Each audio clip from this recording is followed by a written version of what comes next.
Hello and welcome to our YouTube channel जिसका नाम है देव दिशा YTC DD। आज जो हम डिस्कस करेंगे LT के फर्स्ट पेपर का यूनिट 3 जो मेनली एजुकेशन टेक्नोलॉजी जिसमें है। तो यूनिट 3 को डिस्कस करते हैं और बिना समय गवाए हम शुरू करते हैं इस वीडियो को पहले चैप्टर से। तो सबसे पहले लिख रखा है दीक्षा आप जानते ही हैं, इसकी फुल फॉर्म भी पूछी जा सकती है आपसे। ये है digital infrastructure for knowledge sharing. ये स्कूली शिक्षा के लिए एक राष्ट्रीय प्लेटफॉर्म है और इसकी शुरुआत कब हुई थी? तो इसकी शुरुआत हुई थी 5 सितंबर 2017 को। और इसका मोटो भी है, अगर पूछा जाए टीचर्स इज़ आवर हीरो, ये इसका मोटो है दीक्षा ऐप का। आगे बढ़ते हैं, अगला लिख रखा है निम्न में से कौन सी तकनीक कक्ष में उपयोग की जाने वाली तकनीक नहीं है? तो कक्ष में यानी कि क्लासरूम में उपयोग की जाने वाली प्रोजेक्टर यूज़ किया जा सकता है, स्मार्ट बोर्ड यूज़ किया जा सकता है, ऑडियो टेप भी सिखाने के लिए यूज़ किया जाता है। ग्रीन बोर्ड जनरली यूज़ नहीं किया जाता, ये वीडियो बनाने के लिए यूट्यूबर्स वगैरह यूज़ करते हैं। निम्न में से कौन सी प्रक्षेपित सामग्री है? प्रक्षेपित सहायक सामग्री है। तो प्रक्षेपित शिक्षण सहायक सामग्री है वो आपका है जो प्रक्षेपण से, यानी आपका जो एक तरह से लाइट फेंकी जाए या जो स्लाइड है वो दीवार पे आ जाए या पर्दे पर आ जाए, तो यहाँ पर वो आंसर हो जाएगा ओवरहेड प्रोजेक्टर। OHP मतलब ओवरहेड प्रोजेक्टर। ये प्रक्षेपित सहायक सामग्री है, यानी इस पर से लाइट दीवार पर यहाँ पर्दे पर फेंकी जाती है और जो भी स्लाइड हम चलाते हैं वो इस पर चलती है। तो ये OHP है, यानी ओवरहेड प्रोजेक्टर। इसके बाद कौन सा एक अवांछित ईमेल मैसेज होता है? तो अवांछित ईमेल मैसेज, जब बहुत सारे अवांछित ईमेल मैसेज आते हैं तो हम उन्हें कहते हैं स्पैम। तो स्पाम या स्पैम, तो इस तरह से ये है। इनमें से कौन सा सोशल नेटवर्किंग साइट है? तो सोशल नेटवर्किंग साइट ये सबको मालूम होगा, फेसबुक, ट्विटर, इंस्टाग्राम, ये सोशल नेटवर्किंग साइट है और इसका सही आंसर हो जाएगा उपरोक्त सभी। आगे बढ़ते हैं, आगे है मूक का फुल फॉर्म क्या है, यानी मूक क्या है? तो इसका फुल फॉर्म है मैसिव ओपन ऑनलाइन कोर्स, ये इसका फुल फॉर्म है। अब ये है क्या? ये वेब आधारित मुक्त दूरस्थ शिक्षा कार्यक्रम है, यानी ये डिस्टेंस एजुकेशन का ऑनलाइन प्रोग्राम है और यहाँ पर मुफ्त ऑनलाइन पाठ्यक्रम अवेलेबल रहते हैं। तो मूक की फुल फॉर्म पूछी जा सकती है आपके पेपर में। फुल फॉर्म है मैसिव ओपन ऑनलाइन कोर्स।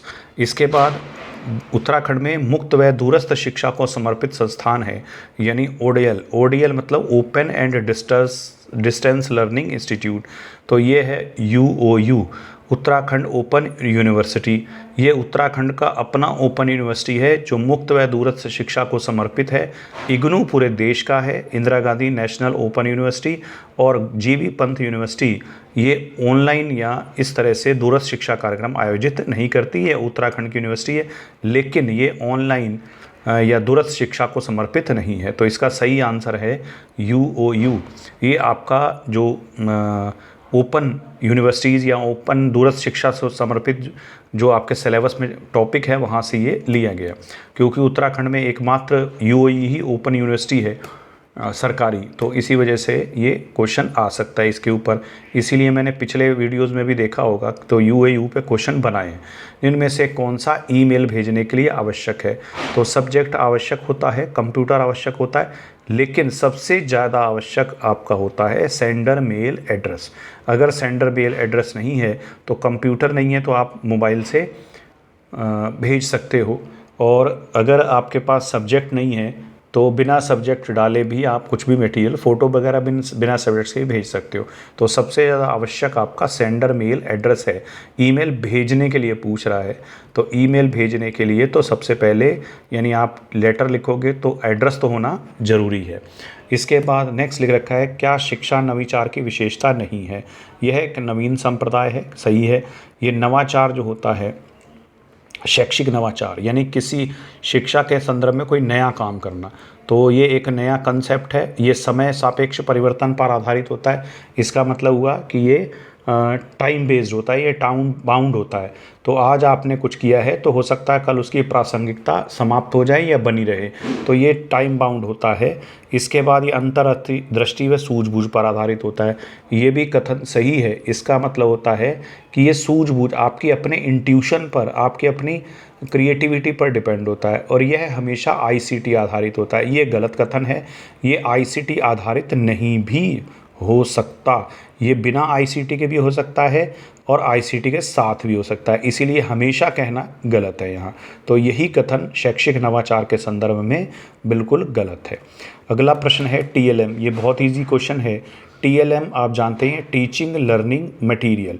तो अगर कोई भी चीज़ आप जोड़ते हो पढ़ाते समय, उसको हम बोल देंगे टीएलएम। फॉर एग्ज़ाम्पल, अब आप बच्चों को आम लिखना सिखा रहे हो, तो आम लेके चले गए, तो आम जो हो गया वो आपका टीचिंग लर्निंग मटेरियल हो गया। आजकल टीचिंग लर्निंग मटेरियल्स आपका जो चार्ट होते हैं, मॉडल होते हैं, ये सब टीचिंग लर्निंग मटेरियल होते हैं, जिनसे आपको पढ़ाने में आसानी रहे, समझाने में आसानी रहे और छात्रों को अधिगम में आसानी रहे, वो टीचिंग लर्निंग मटेरियल होता है। प्रज्ञाता, प्रज्ञाता का मतलब होता है बुद्धिमत्ता। प्रज्ञाता एक जो सरकार द्वारा ऑनलाइन या डिजिटल शिक्षा पर जारी दिशा निर्देश है, इसके कुल कितने चरण हैं। तो अगर आप प्रज्ञाता के शब्द देखेंगे, PRAG, तो ये थोड़ा सा एक फालतू ले रखा है, प्रज्ञाता, ये गलत है, यहाँ से आर नहीं है। तो टोटल प्रज्ञाता में आपके वर्ड आते हैं 8, यही आपका 8 चरण है।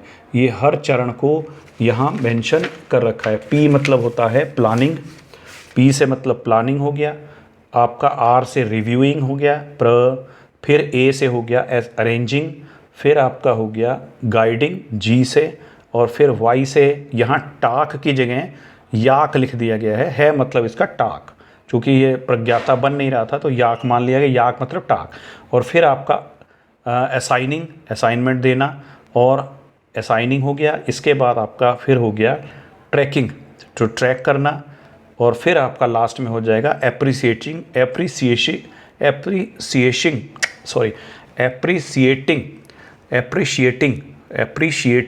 तो एप्रिशिएटिंग आपका होता है सराहना करना। तो एप्रिसिएशन या एप्रिसिएटिंग ये आपका हुआ इसमें ए से लास्ट में, मतलब। तो पी से फिर बता रहा हूँ, पी से प्लानिंग, आर से रिव्यूइंग, ए से अरेंजिंग, जी से गाइडिंग, वाई से याक या टाक, ए से असाइनिंग, टी से ट्रैकिंग, और ए से एप्रिशिएटिंग।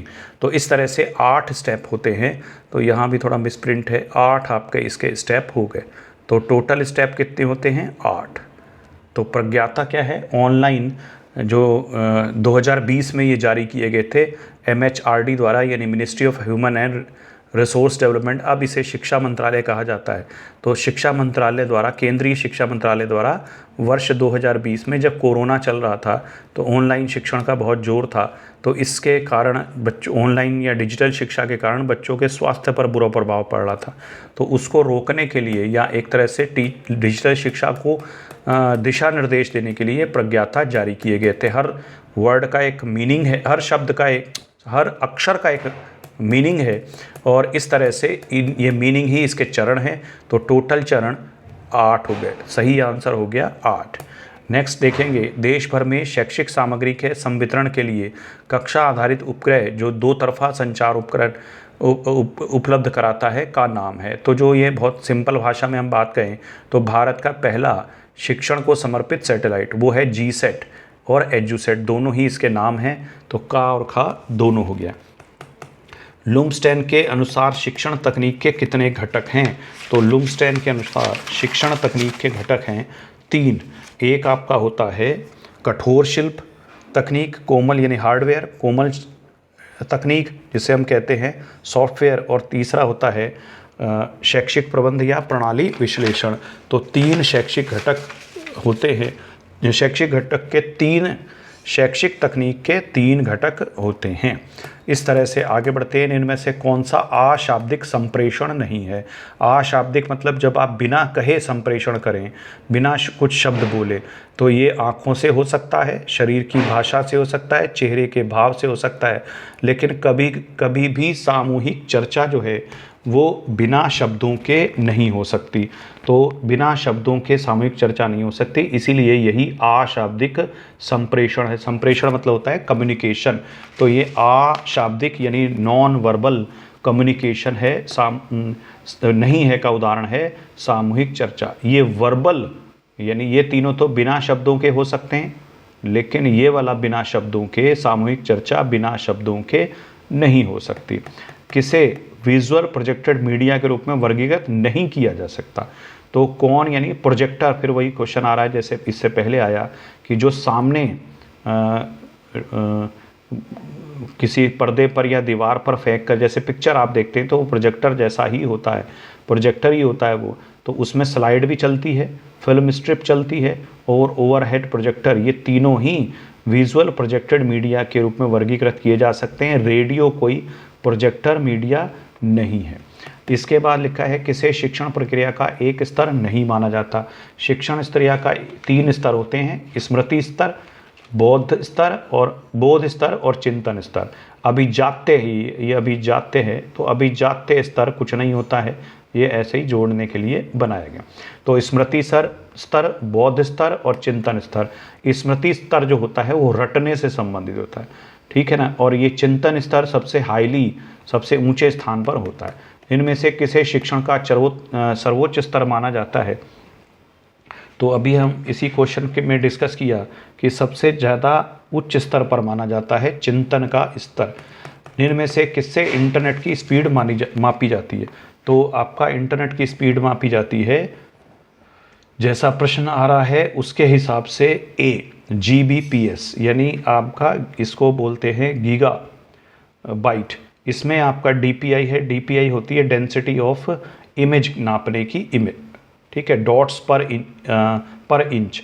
तो ये जो भी पिक्चर होती है उसके यूनिट मापी जाती है। गीगा हर्ट्ज ये आपका फ्रीक्वेंसी की होती है। डॉबसन, ये डॉबसन है, डॉबसन जो होती है वो आपका होती है ओजोन के मोटाई को मापने का। तो यहाँ GBps आपने सुना भी होगा, KBps GBps में इंटरनेट की स्पीड होती है। उत्तराखंड मुक्त विश्वविद्यालय वही UOU जो हल्द्वानी में इसका मुख्यालय है, और ये एक रेडियो चैनल भी चलाता है जिसका नाम है हेलो हल्द्वानी, और ये है आपका 31/10/2005 में इसका गठन किया गया था। 31/10/2005 में बी आंसर इसका सही है। इनमें से वीडियो कॉन्फ्रेंसिंग के लिए आवश्यक नहीं है, वीडियो कॉन्फ्रेंसिंग के लिए आवश्यक नहीं है, तो आपका आंसर हो जाएगा लैंडलाइन। वीडियो कॉन्फ्रेंसिंग के लिए वेब कैमरा भी चाहिए, पर्सनल कंप्यूटर भी चाहिए, इंटरनेट एक्सेस भी चाहिए, लेकिन लैंडलाइन नहीं चाहिए। अगला है इनमें से क्या शिक्षण का एक घटक नहीं है? शिक्षण का एक घटक, प्रभावी शिक्षण का एक घटक नहीं है। तो प्रभावी शिक्षण यानी अच्छा शिक्षण का एक घटक नहीं है, तो वो है गहन छात्र जुड़ाव, ये आपका होना चाहिए। छात्र व अन्य शिक्षकों की प्रतिपुष्टि मतलब फीडबैक, तो फीडबैक भी आपको देखनी चाहिए। स्पष्ट अपेक्षाएं ना होना ये गलत है। संबंध बनाना भी प्रभावी शिक्षण का एक घटक होता है। एक सलाह आपको दे रहे हैं, जब आपको ये टीचिंग एप्टीट्यूड का पेपर करो तो थोड़ा इंग्लिश में जो हो पेपर का, अगर बाइलिंगुअल पेपर होगा तो उसमें इंग्लिश साइड को भी आप ज़रूर पढ़ के फिर क्वेश्चन सॉल्व करोगे तो थोड़ा इजी हो सकता है, क्योंकि यहाँ जो टीचिंग एप्टीट्यूड की जो लैंग्वेज होती है वो थोड़ी टफ होती है। इनमें से क्या अधिगम सामग्री का शिक्षण में उपयोग का उद्देश्य नहीं होता? यानी आप अधिगम यानी लर्निंग मटेरियल जो आप यूज़ करते हो TLM, उसका उद्देश्य क्या नहीं होता? तो पाठ के प्रति छात्रों में रुचि जागृत करना ये तो उद्देश्य होता है। इसके अलावा सीखने की गति को कम करना ये भी उद्देश्य होता है। ये गति कम करना उद्देश्य नहीं होता, गति को बढ़ाना उद्देश्य होता है। तो यही कथन आपका गलत है। जटिल विषयों को सरस रूप में प्रस्तुत करना ये भी उद्देश्य होता है। अगर आपके पास टीचिंग लर्निंग मटेरियल होता है तो जटिल विषय भी सरस रूप में प्रस्तुत किए जा सकते हैं। छात्रों को अधिक क्रियाशील TLM से बनाया जा सकता है। तो इस तरह से ये वाला कथन इसमें गलत है। अगला प्रश्न है, कौन सा उपकरण पारंपरिक ऑफलाइन शिक्षण में प्रयुक्त नहीं होता? तो पारंपरिक ऑफलाइन शिक्षण में प्रयुक्त नहीं होता, ऑफलाइन की बात हो रही है, यानी आपका पारंपरिक जो क्लासरूम टीचिंग होती है। तो क्लासरूम टीचिंग में मॉडल यूज़ किए जाते हैं, चार्ट यूज़ किए जाते हैं, ओवरहेड प्रोजेक्टर भी यूज़ किया जा सकता है, लेकिन इंटरनेट का कोई ख़ास रोल इसमें नहीं होता हमारी जो क्लासरूम है। हालांकि यूज़ आप कर सकते हो, लेकिन फिर वो आपका एक तरह से ऑनलाइन क्लास हो जाएगी। अगर आप कुछ मटेरियल दिखाते हो तो ऑनलाइन क्लास हो जाएगी। तो इस तरह से पारंपरिक जो हमारी ऑफलाइन क्लास है उसके यही उसमें यही चीज़ें यूज़ हो सकती हैं। इंटर्नशिप है ये, इंटर्नशिप जो होती है वो एक महत्वपूर्ण क्रियात्मक भाग है। इसका क्या उद्देश्य होता है? इंटर्नशिप आप जानते हो, जब आप कुछ भी सैद्धांतिक योग्यता ग्रहण कर लेते हो तो उसको व्यवहारिक रूप में जांचने के लिए आप कहीं ना कहीं किसी संस्थान में, या अगर आपने बीएड कर रखा है तो आप इंटर्नशिप में गए होंगे, कहीं स्कूल में पढ़ाने गए होंगे 2 दिन के लिए, 1 दिन के लिए, तो वही, या आपका 1 महीना के लिए, तो वही इंटर्नशिप होती है। तो वह आपका क्या होता है, इसका क्या उद्देश्य होता है? तो सीखने सिखाने की प्रक्रिया तथा छात्रों की गतिविधियों का अवलोकन करना ये होता है। सैद्धांतिक ज्ञान का नियमित अभ्यास, अभी तक आपने जो भी पढ़ा है, चाहे मेडिकल साइंस में लोग पढ़ते हैं तो वहाँ भी इंटर्नशिप होती है, तो वो जो मेडिकल साइंस में पढ़ रहे हैं वो सैद्धांतिक ज्ञान है, उसको व्यवहारिक ज्ञान के रूप में लाने का काम यहाँ हो रहा है। इसकी तरह से ये हो गया, ये भी सैद्धांतिक ज्ञान का नियमित अभ्यास, ये भी आपका इसका उद्देश्य है। विद्यालय के वातावरण को समझना और तथा विद्यालय की परिस्थिति के अनुसार नवाचार को अभिप्रेरित करना, तो ये भी उद्देश्य होता है। इसके बाद विद्यालय, तो नेचुरल सी बात है, उद्देश्य हो जाएंगे उपरोक्त सभी। इसके बाद दीक्षा कार्यक्रम जो भारत सरकार की एक पहल है, औपचारिक रूप से लॉन्च किया गया था, तो ये माननीय उपराष्ट्रपति महोदय द्वारा लॉन्च किया गया था। तो इस तरह से आज का वीडियो हम यहीं रोकते हैं। अगले 25 प्रश्न, क्योंकि वीडियो बहुत लंबा हो जाता है और उसको अपलोड करने में भी एक समस्या आती है।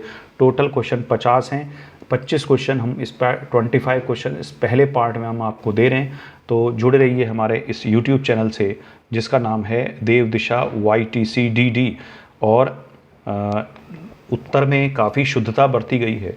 फिर भी अगर आपको लगता है कि किसी प्रश्न का उत्तर भ्रामक है या असत्य है तो आप कमेंट बॉक्स में मैसेज कर सकते हैं, फिर उसको उत्तर को सही करके कमेंट बॉक्स में दे दिया जाएगा। हालांकि लगभग 100% शुद्धता का दावा किया जा सकता है, लेकिन फिर भी गलती मनुष्य से ही होती है, इसीलिए कोई भी चीज़ गलत हो सकती है। तो आप ज़रूर हमें कमेंट बॉक्स में हमें गलती सुधारने का अवसर दें। धन्यवाद।